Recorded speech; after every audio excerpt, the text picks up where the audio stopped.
a desire. It's almost a need, For me, I think it was not knowing at the time, like therapy. Eventually, I knew that's exactly what it was based on what I was writing. But yeah, so it was something I almost felt like I had to do just to get things out. Welcome to A Musical Mind. I'm your host, Richard Raymond II. I'm a recording engineer, music producer, and multi-instrumentalist located in Colorado Springs, Colorado. In this podcast, we'll talk to a variety of musicians about the music-making process, as well as the life and mindset that have helped them find success as a musical mind. Thank you for being here. Here we go. All right, welcome to another episode of Musical Mind. My name is Richard Raymond II. I'm your host, and today's guest is Conrad Richards, my father-in-law. We kind of hashed it out, talked a bit about his background with music. A lot of this was new to me, and how he kind of broke out in his 30s. Prior to that, he'd just been gigging in his basement, so to speak, writing songs, and had something very cool happen before his first ever show. Stick around and you'll find out what we're talking about. Here we go. Conrad Richards, A Musical Mind. Yeah. Oh, yeah.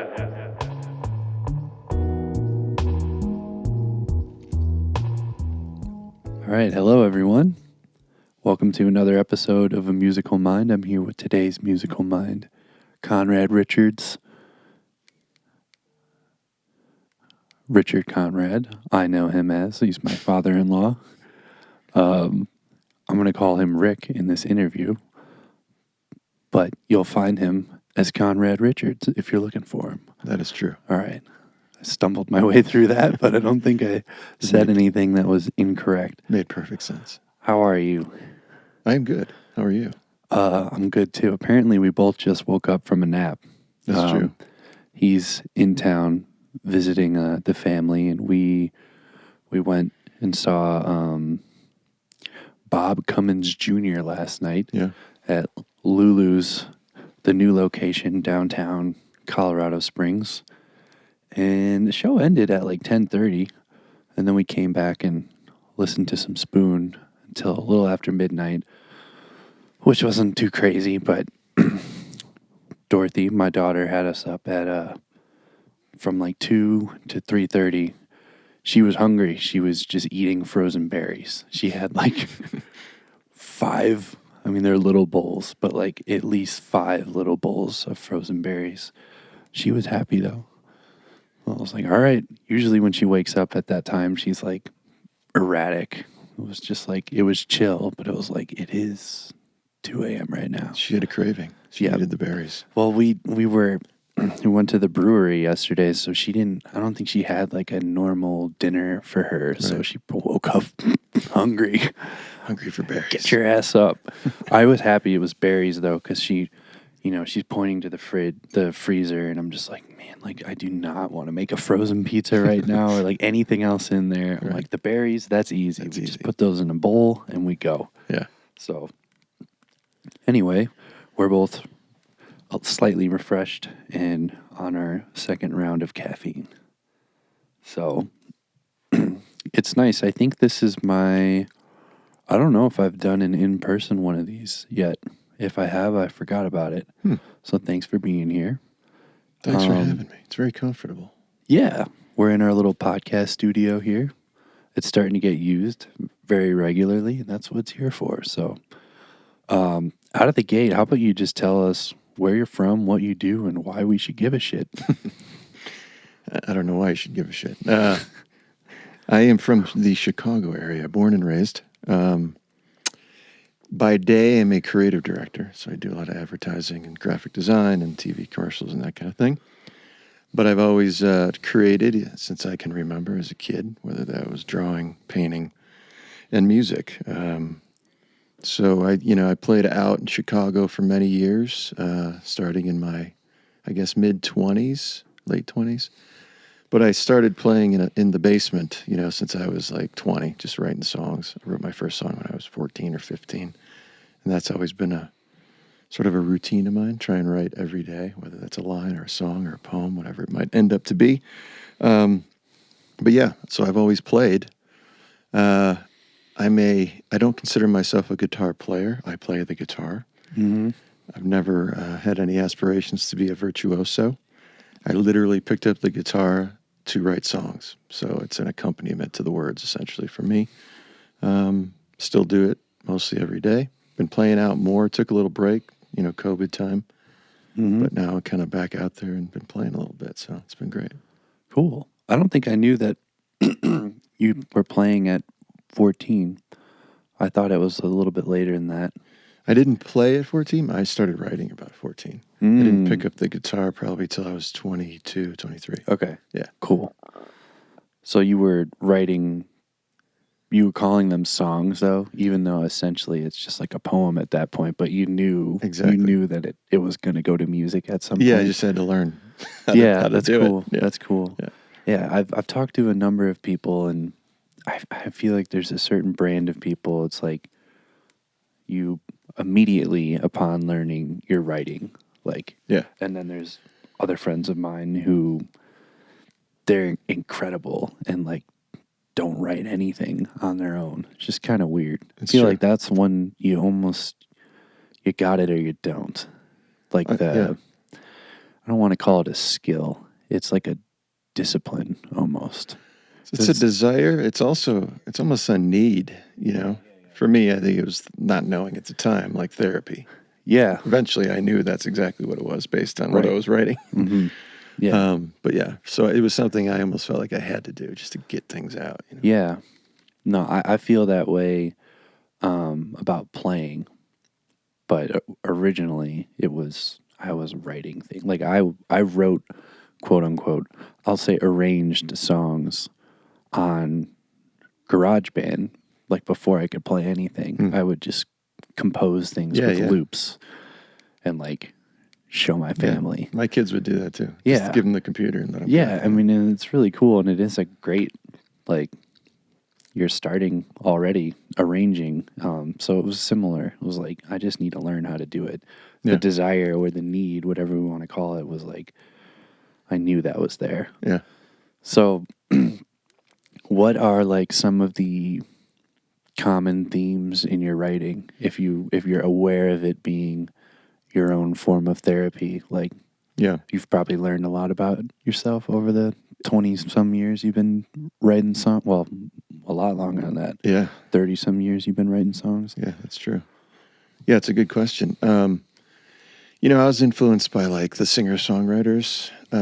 Like I was an early Springsteen fan, even when I was 14 to like through high school. Don't love his stuff now at all. It's like, even after like Born in the USA, or even Born in the USA to me was kind of cheeseball. And but all the stuff before that, like Nebraska, true like songwriters record, that sort of brought me into the storytelling thing. So for a long time I was telling stories, not necessarily about myself, but obviously when you write about someone else and their point of view, some of that is about you.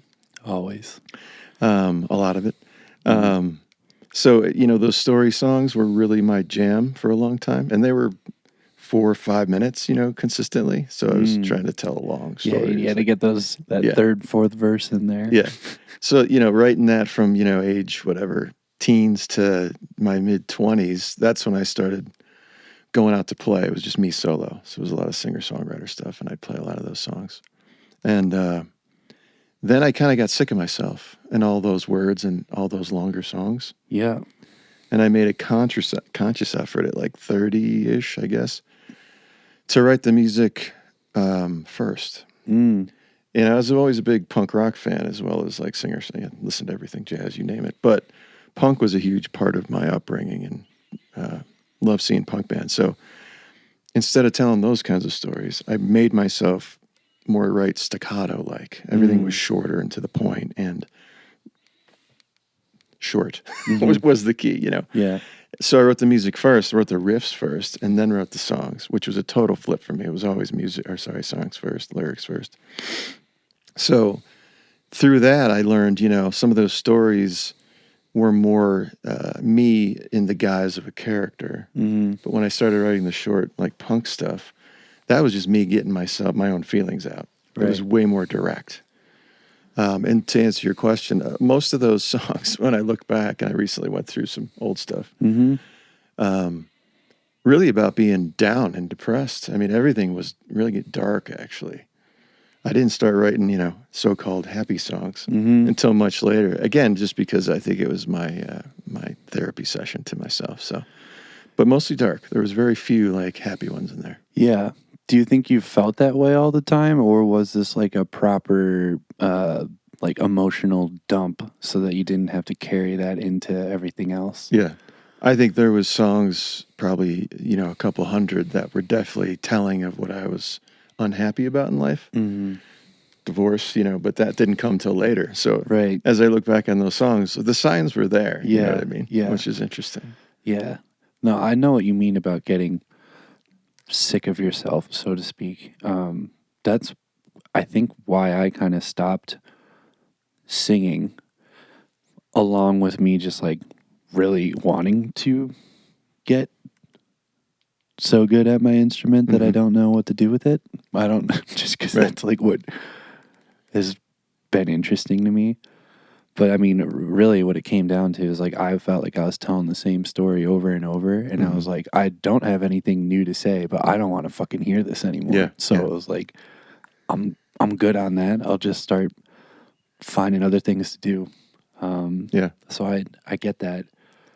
But, okay, this feels like a quick transition, but last night we were kind of talking a lot, about common people that we know or bands that we know in the Chicago area, and you've been to a lot of shows. I want to know about some of the coolest ones you've been to. Yeah, there was a lot. My brother and I, who's 3 years younger, I'd sneak him into Metro or Lounge X, whatever it might have been back then. And he was lucky because at like 19, he was seeing a band a weekend. And so was I, because Chicago was great music city at the time, still is. So I saw a couple shows that stick out. I mean, I saw Pearl Jam before they were Pearl Jam, and I'm not a huge Pearl Jam fan. Oh, really? What were they called? They were called Mookie Blaylock, which was a basketball player that Eddie Vedder liked. Quick tangent. Are you aware? I don't know where I heard this, but I heard this somewhere. What do you think Pearl Jam means? I never even thought about it. You never thought about it? Because to me, I don't think that I came up with this. I feel like I read this somewhere, but I've yet to bring it up to someone who knew what I was talking about. It has to be semen, right? That's a good, like, it's not a bad guess. I mean, I thought, again, I feel like I didn't come up with that myself, but why does no one else know about this for a band as big as them? Get Eddie on the show. Yeah, maybe he would. He's a Chicago guy. Yeah. Actually, is he even from here? Wasn't he from California? I thought he was actually from Chicago and then went to Seattle. That's where he met everybody. That would make sense because he's always like Cubs guy, right? Yeah. Okay. So that stands out. Again, I'm not a huge fan. I was a fan at the time. I remember taking my brother to see Social Distortion. I was probably 21 or 22 at Metro. And that, to me, I always looked up to like biker guys, sideburns, tattoos, beards, love that shit. So we walked in and that's all, there was, 1,000 motorcycles lined up outside. Really? And, now you go to a show and there's all kinds of people, which is great. Right. But this was a niche, man. This was like, the only people that saw Social D back then were like these kind of people. And I love those people. Hilarious. So we walk in, it's like cut off, gas attendant shirts, pompadours, sideburns. And I'm like, shit, this is great. It was amazing. I love that show. I'm a giant Tom Waits fan. I got to see him a few times in L.A. I purposefully flew out to L.A. to see Waits 3 nights in a row at the Wiltern Theater. Those were amazing. Oh, 3 nights in a row? Yeah. Wow. So he hadn't toured for about, I want to say 12, 15 years. And then the Mule Variations record came out. And there was a rumor he was only going to tour in L.A. So I'm like, I'm going. Yeah. Spent a boatload of money, flew out there. It was amazing. And then when I got home, he announced he'd be playing other major cities, including Chicago. Yeah. So I saw those 3 shows. You just do 3 nights in each city? Yeah. That's not normal, is it? I think just because he's got such a fan base. Sure, he you could could. sell him out, yeah. Yeah, it's probably a little less tumultuous because you don't have to go to a new place every single day, Right, right? yeah. I would think so. Replacements, I saw them a couple times. Aragon, Retro. Those shows stand out. A lot of shows at Lounge Acts, not even bigger bands. There was a band called the Buck Pets. We talked about it last night. Very loud. Lost some hearing there. Yeah. John Spencer, Blues Explosion. Every time I saw them, they were amazing. I'm a big fan of his. Yeah, I mean, and then there's, non-punky stuff. Like the Gear Daddies was like a country rock band from Milwaukee. They played Lounge Acts. Those were great. I saw Uncle Tupelo's last 3 shows at Lounge Acts before there was Wilco or Sunvolt. Was there a lineup change when that happened, or did they just change the name? The Sunvolt thing? No, Uncle Tupelo to Wilco. So Jay Farrar broke off, did Sunvolt. Jeff Tweedy did the other. So they stopped getting along. They basically had a falling out. But then they got back together? They've never been back together. Oh, I'm thinking of Jay Bennett. Sorry. Yeah. So Bennett went with Tweedy, but he wasn't in Uncle Tupelo. He joined when they started Wilco. After AM. He wasn't on the AM record either. He started on Being There, pretty sure. That sounds right. Yeah. He passed away in Urbana, Illinois, if I'm not mistaken. He went to U of I. Yeah. My brother and I were big fans of his band Titanic Love Affair. That's where we learned about Jay. He can play, though. Yeah, he was amazing. I really liked what he brought to the group. Yeah, he's a cool guy, too. I got to play a show with him one time. It was fun. It's cool. Like, you on the same bill? Same bill. So it was a Tom Waits tribute show, and Oh. they had a bunch of Chicago musicians play. And for some reason, we headlined. I don't know why, because the voice. Sometimes I got that comparison. But he played right before us. Him and it's Edward Birch, who he collaborated a lot, another Chicago musician. So they played. There's like 7 bands, and they played, and then we played, and got to hang out with them a bit. But. Yeah, okay. So what about, like, some of the shows that you've played? What are some of the most memorable ones that you've performed in? And, like, in what group? I know you've played in a lot of different groups, but I don't have it all straight. Yeah. Well, the funny thing is, I had kind of a coming out in a weird way. So I sat in my basement and played music and wrote, like I said, every day, and recorded 4-track machine. Still have hundreds of recordings. For some reason, I never played out. It just wasn't my thing yet. But I knew a lot of people in bands. I saw a ton of bands, and I started going like, I could do that. I've already got all these songs. I should just go play them. Mm-hmm. It wasn't fear. It was just my way of doing music, like being by myself and recording it. Yeah, and at what point, like, are you in your family journey here? Because I could see how if you hadn't already done that, and now you're like a dad and you're, working a 9 to 5, how that would be a tricky thing to begin doing at that point in life. It was, and you're right. Those paths were happening at the same time. Mm-hmm. I had the ability to like have no sleep back then, which is not true now. Makes one of us. I've never been able to do that. So I coached all the kids' sports teams. I was there till they went to bed, and then I just go downstairs in my bunker, my basement studio, which I always had at every house. I made sure we bought a house where there's that room. Yeah. And I'd go down there, from midnight till 3:30 a.m. or whatever it might be. Go to bed and get up, go to work, and do it again. So I did that for a long time. What time would you wake up at? 7:30. Man, 4 hours. 4 or 5 would be Yeah. good. 5 would be good for me usually, and I didn't do that every night, but I did it quite often. So I got a lot done at night. Let's put it that way. Man, I have a friend of mine who we were, this was shortly after Dorothy was born, and we were just kind of talking about like finding time and stuff, and he basically was like, the nighttime is yours. And I'm kind of like, if I don't sleep like 8 hours, I need to take a nap. Yeah. Like it just doesn't feel like I have that option. And I really wish I did, because that was my big wish back, in the day. I was like, if I only needed 2 hours of sleep, man, I could get so much done. Yeah. I mean, truly, like to have hours every single day. Like I'm pulling teeth trying to find time. Yeah.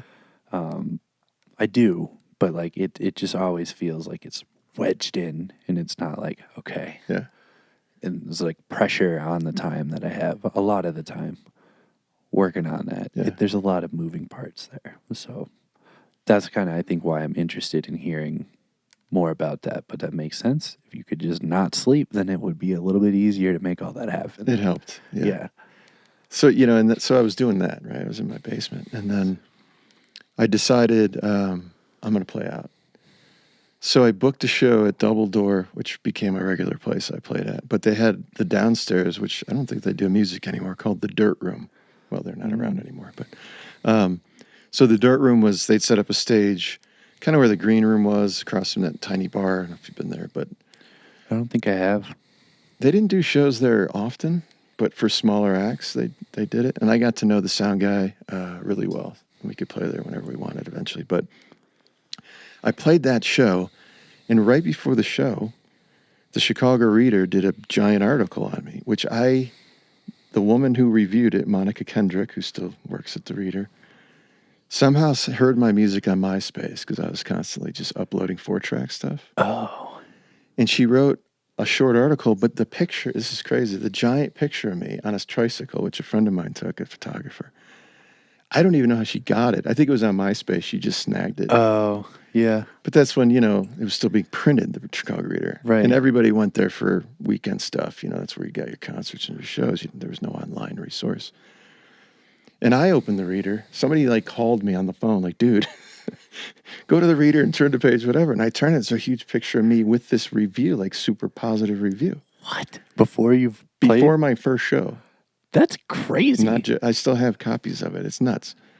And she wrote something which I get a lot, but there was a great line. I actually probably have it on my phone, but he sounds like a apocalyptic Captain Beefheart who wants to come out and strangle you or something. And I'm like, that's a fucking compliment for me. I love that. So I go to play the show with my friend John. I had met this guy, John, who I still play with. Amazing musician. Total opposites. He's a great musician. Doesn't write. I'm an okay musician. I write. So the magnet worked for that relationship. And what was he playing? So at the time we were doing kind of this weird, I was playing guitar, weird harmonica. I don't like to play straight blues or anything. It's kind of more sound bites on a harp, but he can play anything. So he was playing organ, keys, little piano, and then we brought a box of kids' toys, suitcase, and we popped the suitcase open and just take stuff out and do whatever, bang on a kid's xylophone or sound effect stuff. And between every song, I had sound bites from poets or weird TV show intros. So that became part of my shtick. I'd do these sound bites between every song. I had them recorded on my iPod at the time, not iPhone, iPod. But the weird thing is, before that show, all these people, these Chicago musicians that I loved, that I'd go see, they all showed up because they saw the Chicago Reader article. What? And they're all like, we didn't even know you fucking played music, dude. And I'm like, yeah, it's like a side thing for me. But they were all there. And I was like, holy crap, this is Were you cool. nervous? Kind of, but not really, because John and I've been doing it in my basement for so long. Playing the songs was easy. Right. And John and I had been playing, and he was great. So, yeah, these dudes from my friend Dorian Taj, who I saw 100 times in Chicago, he's still around.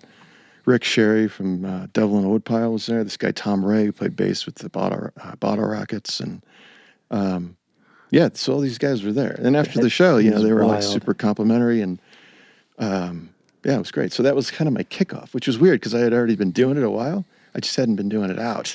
That's so wild to me. Yeah, it's kind of backwards, but that's the way it happened. I'm jealous in some weird way because I started playing live I don't know, I think within 2 years of even beginning to play. So I could not even really play. So I was so nervous because I should have been, because I knew I was going to fuck up. It was inevitable. And it was just this really uncomfortable thing. I should Yeah. back up, though, because I did play one open mic Mm. at Fitzgerald's, which they still do open mics. But I didn't tell anybody. I just went out and did it. And I played 2 songs, originals. And I got like a huge applause. Like, all right, just a couple songs. So they wanted me to do more songs. So I had my suitcase of songs, which I always carry with me. And I did like 4 more, and they loved that. So then, Interesting. yeah, the guy that hosted. Did you know anyone there? No, but I Okay. knew the guy who hosted it because I had gone to a few to watch. And he was like, dude, why aren't you playing out? So that, he was like encouraging. But it was weird because back then, Fitzgerald's was known as just a folk club, like kind of folky. So, I'm there and these guys are all quiet and women and playing like soft, easy music.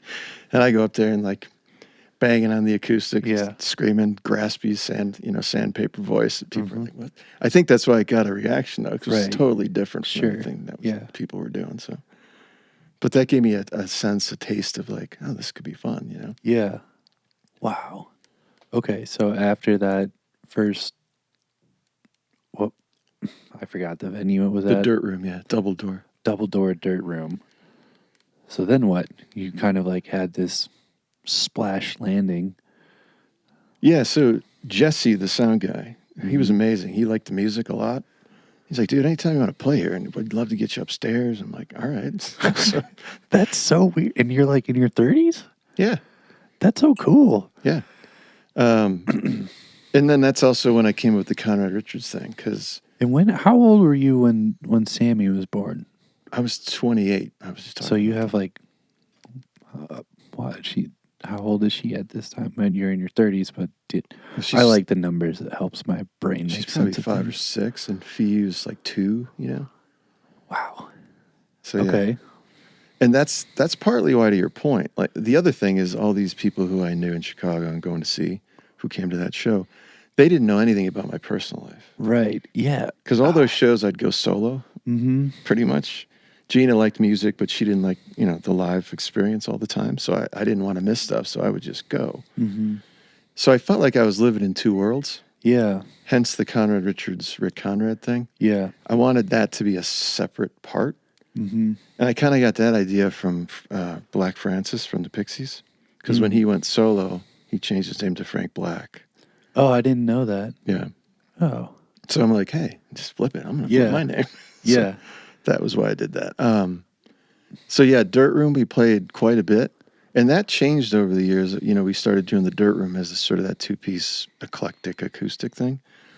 And then when I was doing the punk thing, I played there all the time. And that became a 2-piece eventually, but not the same guy. Story for later, maybe. But and then Quenchers was huge in Chicago. They were a huge supporter of local bands. They do like 3 bands a night, just churn them out.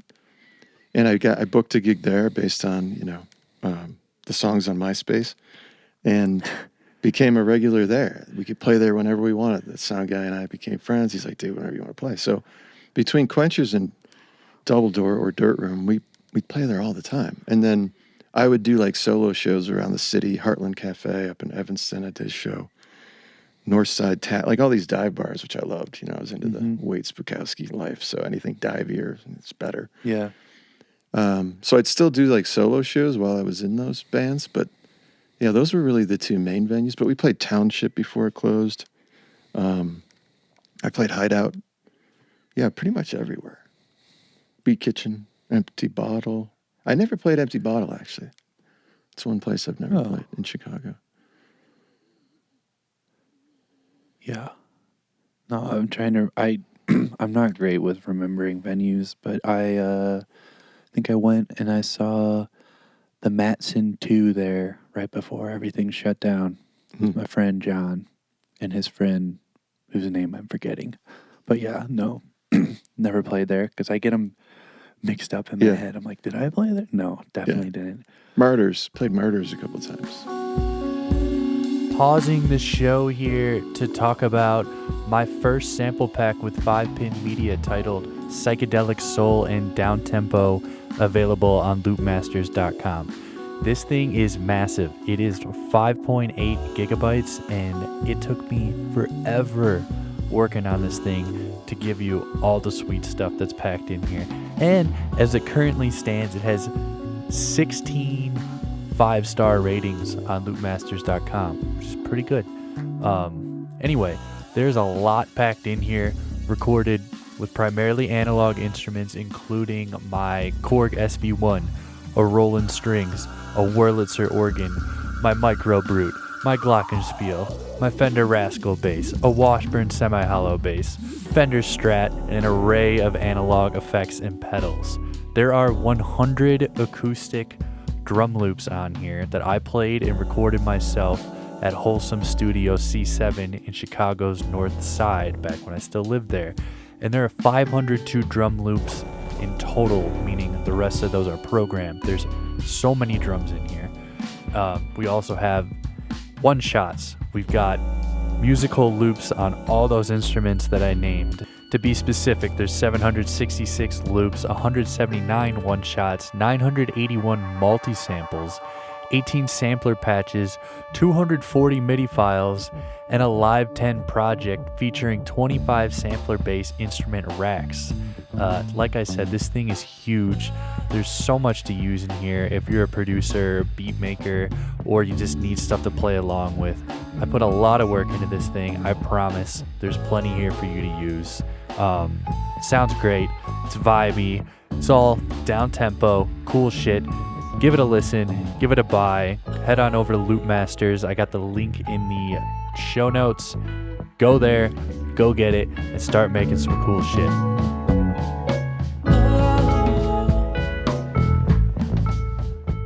So what's going on in your other life at the same time? I'm married to your daughter, so I'm interested about all those dynamics if you're willing to share, because it's fascinating to me.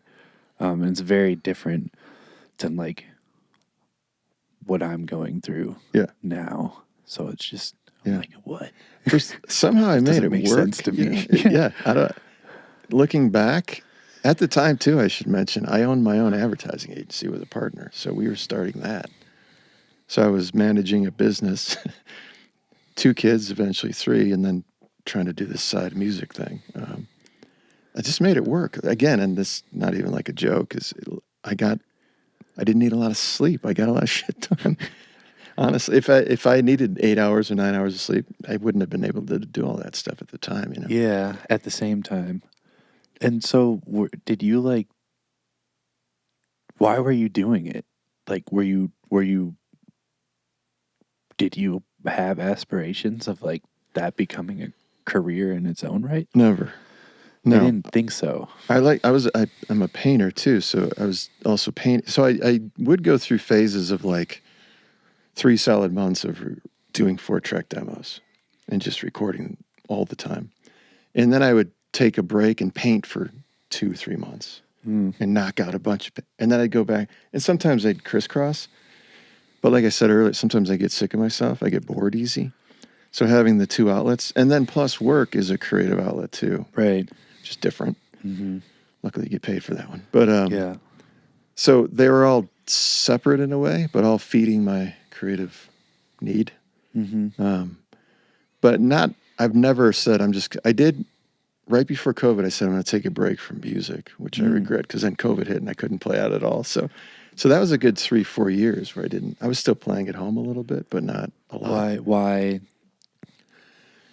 John and I we stopped playing together. I picked up Eric, our drummer, this guy, Eric Sands. So there was a crossover of John and I, just a 2-piece. We brought in Eric to play drums. Eric and I had aspirations of doing more hard, punk stuff. John didn't want to, so he kind of, I'm not going to do that, but, let me know when you want to go back to the other stuff. So then Eric and I, that's really where all those shows happened. That's where we played Quenchers 20 times and Dirt Room and all that stuff. And that was fun as a 2-piece. But we played Township, which is no longer there. And it was just a shitty show. I couldn't hear myself. Monitors were bad. The sound wasn't great. Very little people there, which I usually didn't mind. But, 4 people. A blizzard carrying the shit. I'm like, I just need a break from this. Yeah. So I told Eric, I'm like, that's the last show for a while. I got to take a break. He's like, that's cool. So that was a year, and then COVID hit. Mm-hmm. So that became 3-4 years, Yeah. and then 5, and like, so as I said lately, I'm playing again. I've always been writing, but now I'm playing a lot more again, which is great. But that was the only break I took, I think, conscious break. Up until that point, it was always just churning stuff out. Wow. That's so, so I didn't know so much of this, you know? Yeah, it's fun to think about, though. It's been a while. It's cool. I mean, you've been around longer, so there's more shit that has happened. Yeah, yeah. Seen things It's real. change for sure. Yeah. You want to talk at all about the changes that you've seen, whether I don't know, not in the industry, in the scene. Let's go that route. Yeah, I mean, the obvious one is anything's accessible now, you know. Not that this has to do with my musical career or playing in general, but back in the day, you had to go find records and music that you wanted or books. But Okay, you mean that type of accessibility. I didn't know if you Yeah. mean like people were more open-minded to weird stuff now. I think it's still, if you find the right venue and the right people, you could still find your niche. Sure. Yeah, I think that's still around. I mean, like the effort you had to put in to go find, you know, a Tom Waits UK EP. You Yeah. had to go to 7 record stores and go in literally and ask. Right. Yeah, and as convenient as the world is now, I just feel like it strips us of so many interactions with other humans. I agree. Yeah. And which wind up growing into relationships of some form. Yeah. So, I think I say that too. I think it's related to how things have changed as a player too. You had to go contact somebody. Even prior to MySpace, you know, I used to apply to play at South by Southwest way back when there was like, it was $75 to go see all the shows as opposed to $1,000 now. yeah. But I'd send my 4-track cassette with my original artwork on it, and that's what I'd send out. And then you'd wait. You know, are they going to accept me? You know, Right. am I going to get the phone call? As opposed to now, obviously, you get a site, they hear the music, they book you. So it's just time. It was a longer waiting game in a way, you know? Yeah. And it something I've been trying to grapple with, which I haven't been focused on for the past week or so. So I'm like hesitant to even bring it up because I don't want to bring it to my attention again. But it seems like having some sort of social media and or Spotify following is now the prerequisite for anything. Yeah. And it's kind of like, but that's not the art, you know? Exactly. Well, it is. That is a part of it now, and it's like, but what if you don't like that part? Right. You know? Like Kind of screwed if you don't do it. yeah, and so it's this necessary evil, and it's just irritating that like that is what you're judged by. Well, the jump, you know, like I was saying, 4-track cassette recordings you send in the mail compared to MySpace, that was a huge breakthrough. Yeah. I posted that. What that was used for is most musicians posted their music there. I played a show in New York at Pete's Candy Store in Brooklyn because the guy was able to hear the show, and he's like, "Yeah, come on, I'll play." I'm like, great. And then you'd have, which still happens, I know, but you'd have a band reach out from wherever, Minnesota or LA, and go, "Hey, I'm going to be in Chicago. Do you want to do a show together?" Awesome. And then they reciprocate. You know, I fly somewhere and I opened for them, and that happened a couple times. So Right. that opened up everything. That was like really cool. So that's the pro of all of it. Yeah, And it just feels like it's gone a little far. I agree. Because there's not a direct correlation between size of online following and quality of Right. music. Well, and quality is subjective, but you get the point. Yeah. Like, Yeah.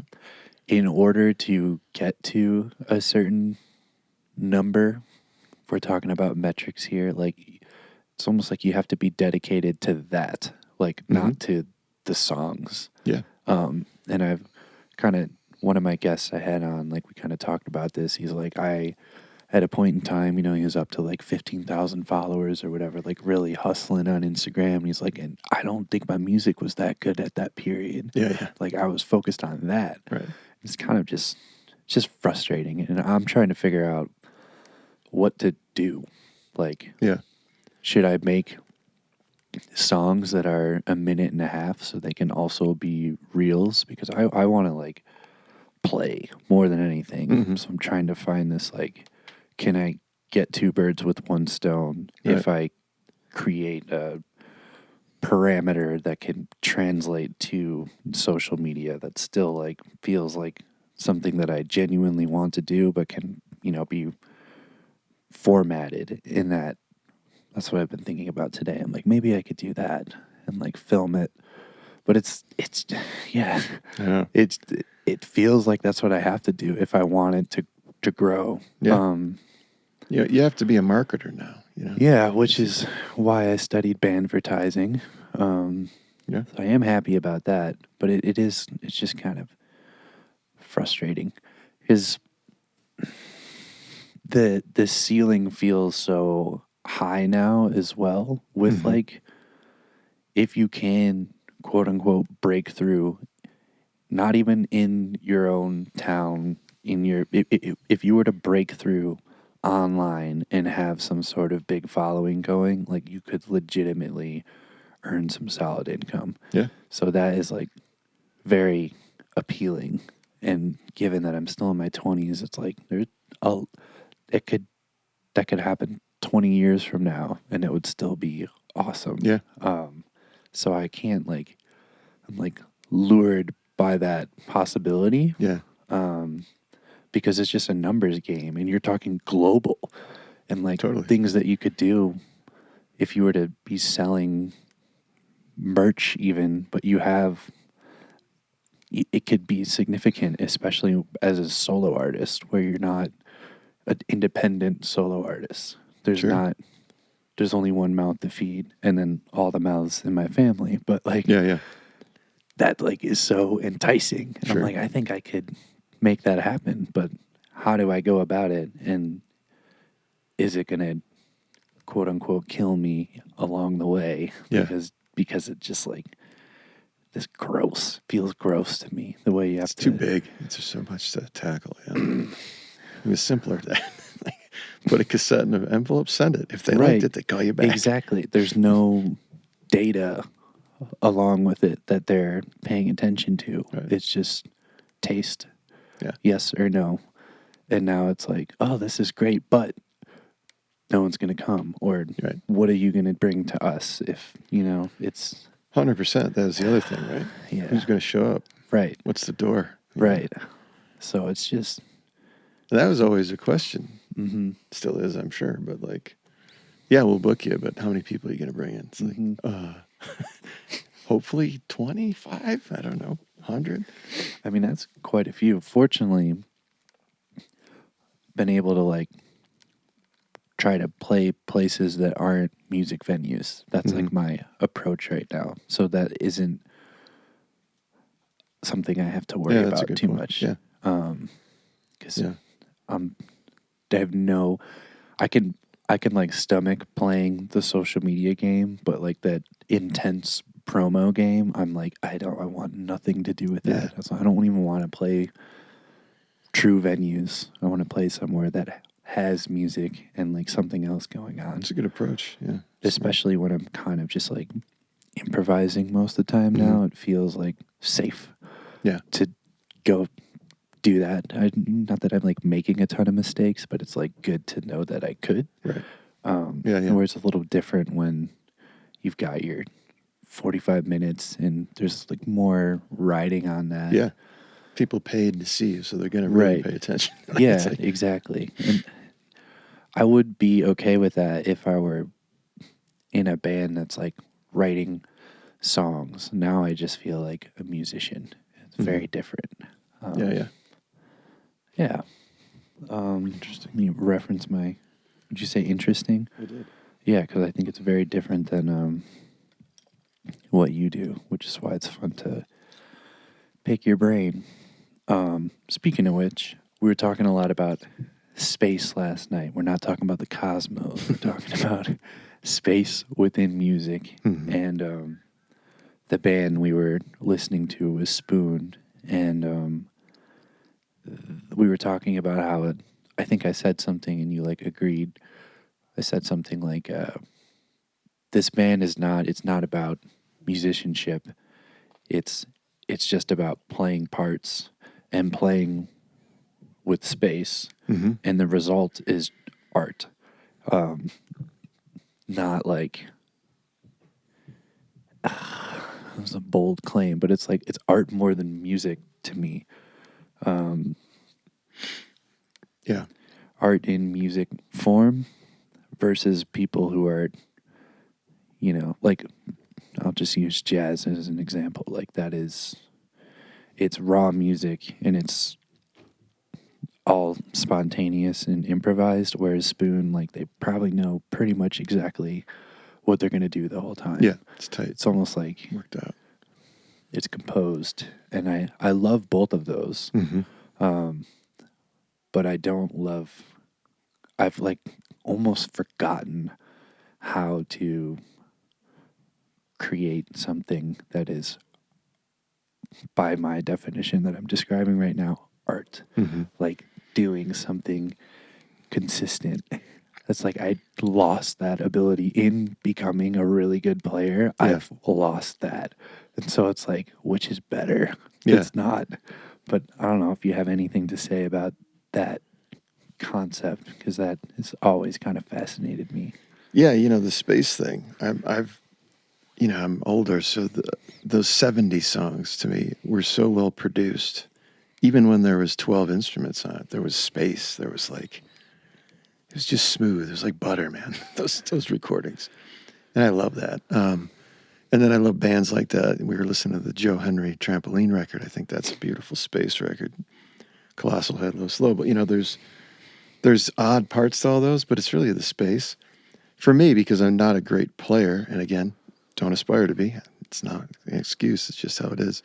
The way I approach it is basic chords, for example, space, and then fuck some shit up. Like add some weird instrumentation, whether that's my voice through a bullhorn or banging on a kid's piano. That adds to the art to me. Right. And I think Wilco showed me that too. Because I was a big Tupelo fan, and the first Wilco record, AM, is basically a Tupelo record. It's country rock record. It's great. And then Being There came out. And I knew that they were playing the basic stuff, but with Jay Bennett, the special sauce, the icing on the cake was all the weird shit that he added. Yeah. And they didn't teach me that, but I related to that. I'm like, oh, that's kind of what I'm doing. You know what I mean? Like, whether it's putting a movie soundtrack over a song, it's like that, just add something weird to it. Yeah. I always wanted something that throw it off every song. So that's the space definitely adds into that equation for me. But to your point about being a good player, and you are, my friend John, who is an amazing player and plays everything. When we first met, it was a little bit of a trying to figure each other out. And I think, again, what he was attracted to me was I just came at it raw, like not a lot of rehearsal. I'm not going to beat this song to death. This is my song. We're going to play it. And we'd be done, and he would add whatever he had. And I go, that sounds great. He goes, don't you want to play with more ideas? I'm like, no, man, that sounds great. And he wanted to keep playing, He's like, but I can do it another way. We could try a different. I'm like, no, that was fucking great. Let's move on to the next one. Yeah. And he started going, this is kind of fun, man. I don't have to sit here and like slave over all these different arrangements. And like, Right. I can't do that. Yeah. So we're limited that way in a kind of a good way. There's a box that I don't get out of. Yeah.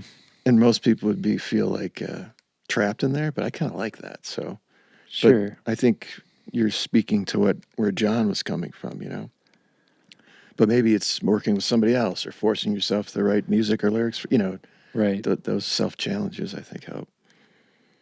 Yeah, because the last episode I had my friend Adrian on, and he, like myself, was an athlete growing up, and we both started when we were 16, which was late, quote unquote. Yeah. I've always, in that episode, I kind of talked, and he kind of agreed with me that like knowing that we were physically gifted in that realm let us gave us the confidence, or not even like knowing that it was only a matter of time before that could translate to instruments. And like you've played sports as well too. To me, it's like that's just what it is. Like if you have it musicianship really comes down to feel and I mean, obviously there's like a sense of melody in music as well, but it is like you're using, it's a physical thing. So if you are physically gifted, usually the first thing we do, like in our culture, is like we all play fucking t-ball and you know, like, so we have some sort of sports background, and you have that. Like, you know, your dad's he was a baseball coach, so you kind of grew up in an athletic environment. So it's interesting to me to know that you have a very high ceiling as a musician, but that it's just like there's no desire for it.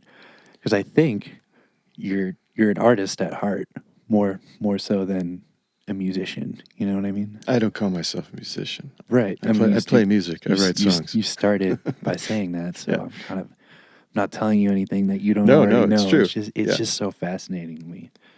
Because I feel like I started out that way, more of like an artist first. Yeah. Well, John and I used to get in little tiffs because he would want me to banter in between songs, or, you know, play stuff that the audience might like more. And I'm like, those two are the opposite things of what I want to do. I'll put weird shit in between the songs, but I ain't gonna, how's your night? Hey, it's good to be here. Yeah. Not my jam. And the idea of writing songs for other people, no fucking way. Yeah. My thing was always, I want people to go, what the hell was that? I do. Yeah. But then appreciate it for that. Like question right. it and like go, I don't know what the hell that was, but that was interesting. You know? Yeah. Not that was shitty. I don't want, you know, but that was always my goal, man. It's like after the show, and I'd get some feedback in that. Like, dude, that was out there, but it was cool. You know, like I'd rather that than I really related to every one of your songs. You know? Sure. That's a nightmare. Where do you think that desire comes from? Like, that's just like what you're comfortable with, I guess?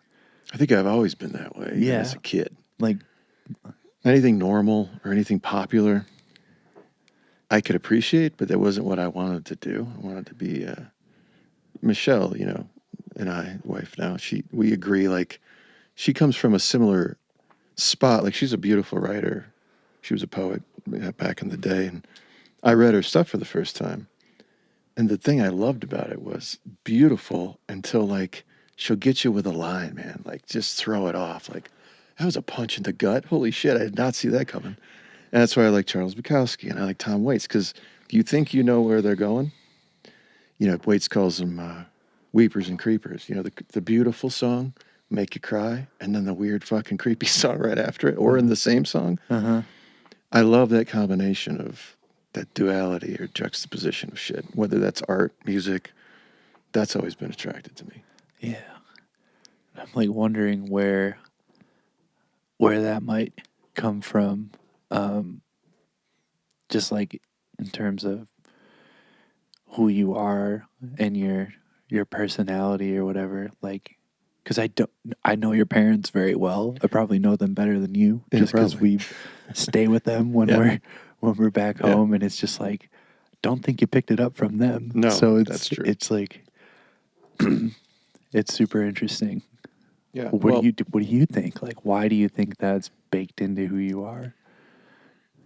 I don't know. Even like as a kid, like going to like family parties, I'd always gravitate towards the weirdos, you know?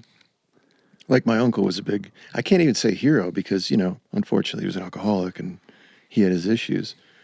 But he's like a biker and he just did what he wanted. Like he'd play Bob Seger and like, you know, heavy metal music at Christmas. Yeah. Piss everybody off. And I just thought that was hilarious. So like playing like the End by the Doors on Christmas. It's like, that's great. And everybody else is like, what the hell is he doing? So that weird, like, dark sense of humor, I don't know where it comes from, but it's just built that way, man. Like, I don't know. Cool. All right. Well, we can move on to our final segment. I have a playlist. It's called A Collective Musical Mind. Every guest gives me a song, an album, or an EP that they're super fired up about now. Doesn't need to be a new thing, but it needs to be something that recently has had you want to pick up the pen. Recent. Yeah. That's the only Gotcha. requirement. I've been listening to a lot. And I'll add it Trying right to now. think. There's no rush. It's tough. There's a lot of people, there's no good music. There's a ton of good music. And, Too much good Yeah. music. I agree. Well, there's a lot of there's music. only too much if you're trying to be noticed, Because I don't think from a true listener's perspective, there can't be too much good music. Yeah, I agree. The Idols just came out with a new record. And I'm a big, hardcore punk fan. And most of their records are that. But the new one was produced by, not Peter Murphy. Who's the guy from LCD? James Murphy. James Murphy, yeah. Produced by James Murphy. Tank? Yes, that record. How do you say that? I don't know. Tan GK? 10K. Tank. So he produced it, and actually they're on a couple songs, LCD, because they toured together, I think, last year or the year before. Interesting. So the Idols are bringing their normal intensity, but it's up. Well, they consider it a dance record, which it's not fully a dance record. But Yeah, they have a song called Dancer with LCD Sound System and a song called Hall & Oates. Interesting. it's a good record. It's the first Idols record I've been listening to sort of nonstop. Oh. I do love the other records, but this just has an extra, for me anyway. It's more, for them, it's a breakout, you know what I mean, from what they do, which is cool. I always love that too. Like bands that you think they're going down this path and then they do a 180, you're like, wow, and they do it successfully. It's like, that's always impressive, I love that too. Yeah. Yeah. The biggest example for me is with Tom Waits. He was the beatnik, storyteller, drunken, and then he came out with Swordfish Trombones, which his wife helped him sort of turn that corner. But and then it was all of a sudden this eclectic avant-garde Captain Beefheart thing. It's like a lot of people, you lost a lot of fans in that, but for me that's like a really cool turn, Right. I crave that from my favorite groups. Yeah. To just give a big curveball. Totally. Yeah. It usually doesn't happen. Well. And then total flip side is Glad Hansard, who's he's an Hansard? Irish singer-songwriter. Glenn Hansard. Oh, Glenn. Yeah. He was in a Irish band called Okay. why can't I remember the band? The Frames. Okay. He was in that movie The Once. You ever see that movie? Nope. Anyway, he came out with a record, and it's singer-songwriter. It's totally opposite of the, Idols. But there's a song on there. Do you have it pulled up? I love the whole record. All That Was East is West of Yeah. Me Now. So The Feast of St. John is a great rock song. Okay. Let me see that list. I think, it's hard to pick because there's so many good ones on here. Down on Our Knees is a great song. All right. That one's going in. I put that whole Idols album in. Yeah. And then we'll add this one. Add to playlist. He's All great, man. He's super passionate Irish, but really good songwriter. And like all his records, but that one's really good. Cool. Well, I have a bajillion more questions, but I try to keep these concise, so we'll just have to do it again. For sure. It was fun. Thanks, Thank man. you. Yeah. Yep.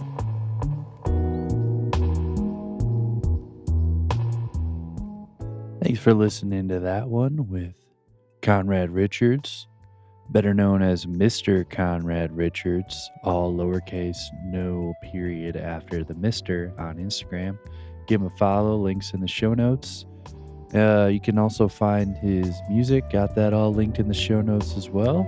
And please, as always, if you like the show, rate it on your favorite podcast platform, like it, and share it with a friend. Till next time. Thanks for listening to A Musical Mind. I have been your host, Richard Raymond II. If you, your band, or your friend, or anyone you know is in need of mixing and mastering services, I offer that remotely. Shoot me an email. That's richardraymond2@gmail.com. No spaces, all spelled out. You can also give me a follow, Richard_Raymond_II on Instagram. Shoot me a DM. We'll get to making some cool shit. And please like this podcast, share it with a friend, give it a 5-star rating.